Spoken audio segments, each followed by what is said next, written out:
જો ભાઈ બંધો આ ક્રિકેટ રમી સીધા આવી ગયા છીએ. એક જોબ બાકી રહી જઈ હતી તે આ એક દાદીનું હેર સ્ટ્રીમિંગ બાકી છે તે આવી ગયા છીએ. જો બતાવી દઉં તમને આવવાનો એરિયા. આમાં હેર સ્ટ્રીમિંગમાં છે આ લાઈન ખરી ને એ સીધી કરવાની. આ લાઈન સીધી થઈ જાય ને એવું કરવાનું એટલે દાદીને કેવું મસ્ત લાગે. આ જે વધારાનો ગ્રોથ જો પાછળની સાઈડ બતાવી દઉં તમને. આ પાછળ બી આવી ફેન્સ લાઈન છે અને પેલી બાજુ બી આવી ફેન્સ લાઈન છે. તો આ આપણે ટાઈડી અપ કરવાની છે. મસ્ત સ્ટ્રેટ લાઈન થઈ જાય ને એવી કટિંગ કરવાની છે. જો આ મશીનનું બતાવી દઉં તમને. જો મશીનમાં આ ચોક આ લે અને ચાલુ કરીએ. ઓને કહેવાય હેર સ્ટ્રીમર.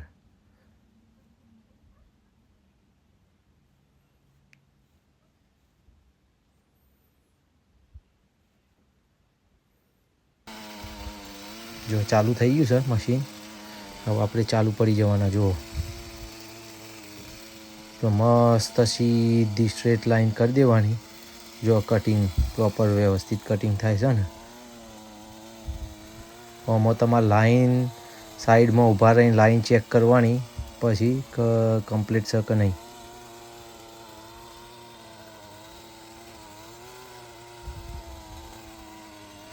જુઓ તમે કોઈ ભાગ રહી ના જવો જુઓ. કોઈ જગ્યાએ ખાડો ના દેખાવો જુઓ. કોઈ જગ્યાએ ટેકરો ના રહી જવો જુઓ. પ્રોપર સીધી સ્ટ્રેટ લાઈન કરી દેવાની.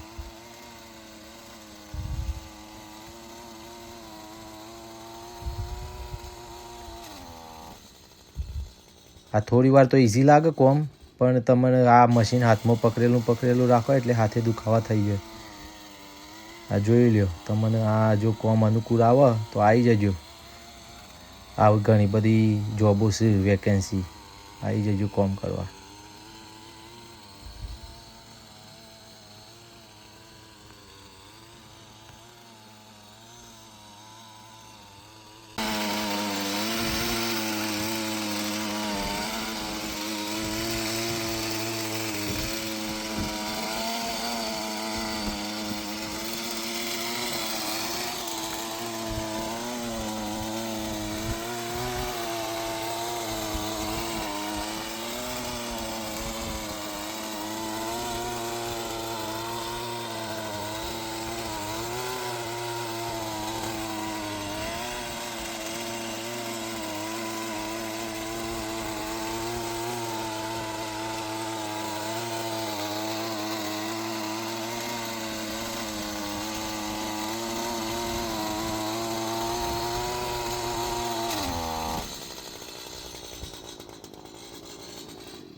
જો ભાઈ બંધો કોમ કમ્પ્લીટ થઈ ગયું છે. જો નીટ એન્ડ ટાઈડી લાગે છે સ્ટ્રેટ લાઈન. આ પેલા નાના છોડ છે ને એ બી આપણે કર્યું અને જો આવ્યું આ પેલી ફેન્સ લાઈન બી પાછળ એક નાનો છોડ છે. અને તમને એવું લાગતું હશે કારણ આ કટ કર્યું ને આટલી બધી જોબ કરી કશું દેખાતું નહીં, નીટ એન્ડ ટાઈડી થઈ ગયું. તો હા મેં પાછું બધું કલેક્ટ કરી લીધું ગ્રીન વેસ્ટ. આવ બતાવું અહીંયા દાદીનું ગ્રીન વેસ્ટ છે, અહીંયા અમે ડમ્પ કરી દીધું. બરોબર, હવે ગ્રીન વેસ્ટ વાળા આવીને એ કલેક્ટ કરી જશે. બરોબર, તો આજની આ જોબ પૂરી થઈ જાય. નેક્સ્ટ વિડીયોમાં મળીએ.